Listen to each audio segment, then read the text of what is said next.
Ngibingelele kuwe mlaleli, ngiyathemba ukuthi-ke uyaphila-ke.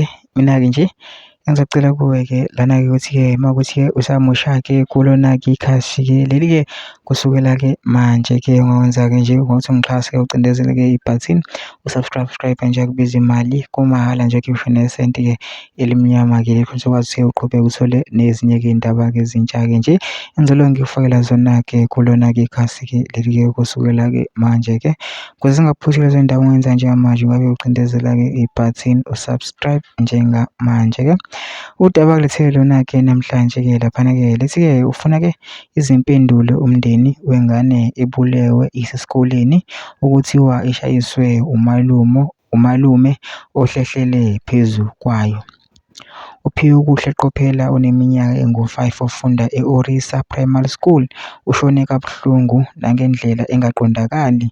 Abazali bakhe bathi bathole i-call evela esikoleni kwathiwa abaphuthume khona ingane yabo ilimele, nokuthi uma befika bathola sekugcwele amaphoyisa esikoleni. Amaphoyisa ababizele eceleni abatshela ukuthi ingane yabo ayisekho emhlabeni, isishonile.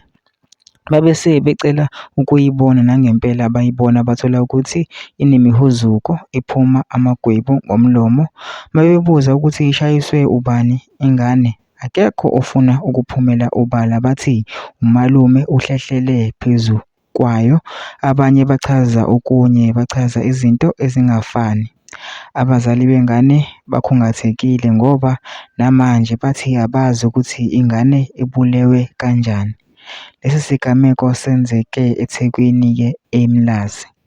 Mina-ke ngicela ukulaphana ukuthi ungene ema-comment section-ke ufushe uvo lwakho ukuthi nakucabangani-ke ngalo-ke udaba-ke lolu-ke besewenze kulungile nje ungixhase-ke ucindezele-ke ibhathini usubscribe nje akubizi imali kumahhala nje ukhiphe nesenti-ke leli kwenza ukwazi uqhubeke uthole nezinye-ke iy'ndaba-ke ezintsha-ke engizoloke ngikufakela zona-ke kulona-ke ikhasi-ke leli-ke kusukela-ke manje.